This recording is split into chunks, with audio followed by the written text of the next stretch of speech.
vardı da Atatürk bizi yine aç bırakmadı. Bu adam unutulur mu be? Unutulmaz tabii. Bir şeyler var da varmış ki asmalar bağlı çok kolay gücü varmış burada. Ne vardı? Al bir avuç badem, al bir ekmek otur ye.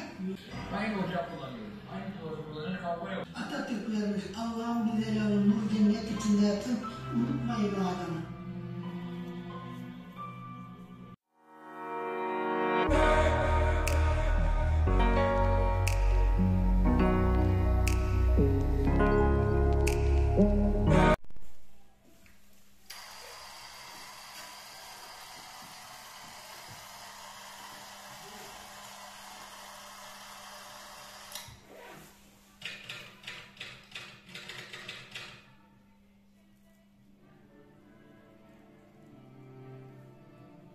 Devletlerin diplomatik ilişkilerini keserek giriştikleri silahlı mücadele şeklinde tanımlanan savaş, toplumların hafızalarında travma yaratan kavramlardan birisidir. Savaşlarda insanlar, canları pahasına vatanlarını savunmalarına karşın bazen yaşadıkları topraklardan ayrılmak zorunda kalmış ve yüreklerini geride bırakarak yeni vatanlarına doğru yola çıkmışlardır.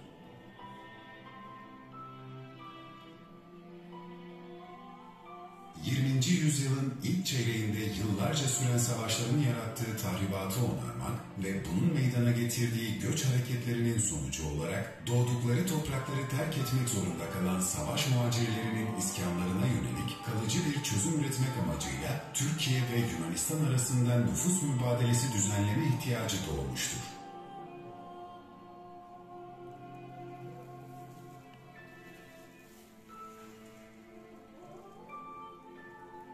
Türk-Yunan nüfus mübadelesi 30 Ocak 1923 tarihinde Lozan'da imzalanan ve resmi adı Yunan ve Türk halklarının mübadelesine ilişkin sözleşme ve protokol olan anlaşma uyarınca Türkiye ve Yunanistan'ın kendi ülkelerinin yurttaşlarını din esası üzerine zorunlu göçe tabi tutmasıdır. Mübadelenin en önemli özelliği zorunlu bırakılmasıdır. Türkiye'deki Rumlardan Ortodoks mezhebine mensup olanlarla Yunanistan'daki Müslümanlar sözleşme kapsamındadır. Göçe tabi kişilere mübadil verilmiştir. Mübadeleyle Anadolu'dan Yunanistan'a 1.200.000 Ortodoks Hristiyan Rum, Yunanistan'dan Türkiye'ye 500.000 Müslüman Türk göç etmiştir.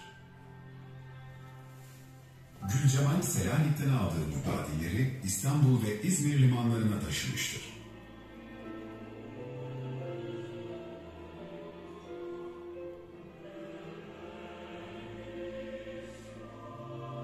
İzmir limanına ulaşan mübadillerin bir bölümü uzun, yorucu ve hüzün dolu bir yolculukla Rumların terk ettiği Yoran ismiyle anılan ve Cumhuriyete kadar Rum göçmenlerin yaşadığı bir balıkçı köyü olan Yoran'a getirilmiştir.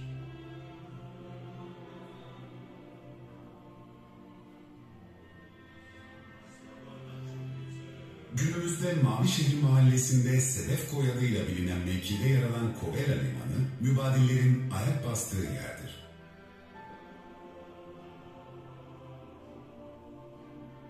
...1924 yılında Yunanistan'dan gelen mübadillerle 1934'te Bulgaristan'dan gelen muhacirlerin yerleştiği Yoran mahallesi, değişimin en önemli merkezlerinden birisidir.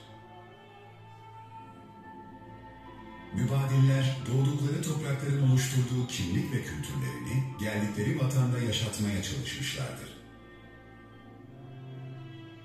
Bulgaristan'da hatırlıyorum mesela kaldığımız çeşme var dedi. Çeşmeyi iyi biliyorum. Biz yaptık ya buranın şekercisi, o şeyi yapıyorlar, ben çocuğum. Orada babam bakın meydana geliyor, ya baba dedi zaten Bulgaristan'dan Türkiye'ye gelmişim ben. Ben dedim Türkiye'ye gelmiyor. Gelmiyor oğlum demiş işte Türkiye burası. Göçmenler 38'de evlere çıktılar. Biz 38'de evleri yaptılar ama bize de burada iki köşe bir evi koydular. Sıkışık olan yerlere kalmasın diye. İki ana bir araya gitmiş. Aynı ocak kullanıyoruz. Aynı ocak kullanıyoruz. Kavga yok. Ya adamlar burada bir duran yani. Onlar denizin kendi başlarında mesela buradan büyükler. Yani buradan büyük, şuradan küçük. Burayı havuz yapmışlar. Kendisi Temmuz, Ağustos, Temmuz ayı geldim, dolduruyor onları, bir ay sonra gidiyor, tuz. Çuvallaşma oluyor ya. Uçuyor, ondan tuz dolduruyorlar. İnciri var, bademi var, armudu var, altın. Şimdi tarlada öyle bir şeyler var da ki, varmış ki, asmalar, bağlı çok kolay gücü varmış burada. Altın. Adamlar günün çok bir tütünün çıkarması bile olmuyor. Böyle bir devir yanı geçti yani.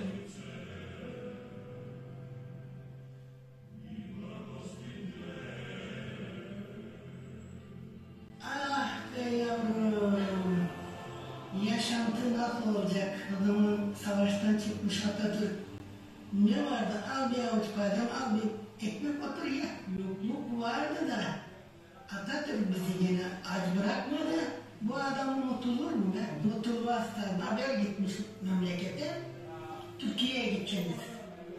Analarımız demiş ki, oranın muhtarı demiş ki, bizim tütünümüz var, biz onu vermeden gidemeyiz. Ama buradaki Yunanlılar gelecek. Bir hafta sonra buradaki Yunanlılar gelmiş. Hepsi yerleşmiş. Kimin evi varsa, kimin tavuğu, köpeği, ineği varsa Yunanlılar almış. Gemiler 9 günde geldik diyorlar ama bazı diyor hiç günde ama 9 günde gelmişler. Doğru Kadıklı'ya gitmişler. Askerler onlara bir çuval un vermiş. Sonra babadan un gelirmiş, 100 tanelere 1 kilo un. Buradan da diyeyim, buradaki insanlar da acele gitmiş. Ekmekleri, yemekleri kalmış olduğu gibi. Burada 4 sene kimse gelmemiş. Kuşkarları bu tarafa almış, Devkanlar o tarafa almış. Sonra gelen macurlar deniz kenarlarını toplamışlar. 15'er dönüm tarla vermişler, evet. Çoluğuna, çocuğuna, sen kaç kişisin? 4 kişi. Herkese o kadar tarla vermişler. Vermişler kızım, vermişler, tarla vermiş.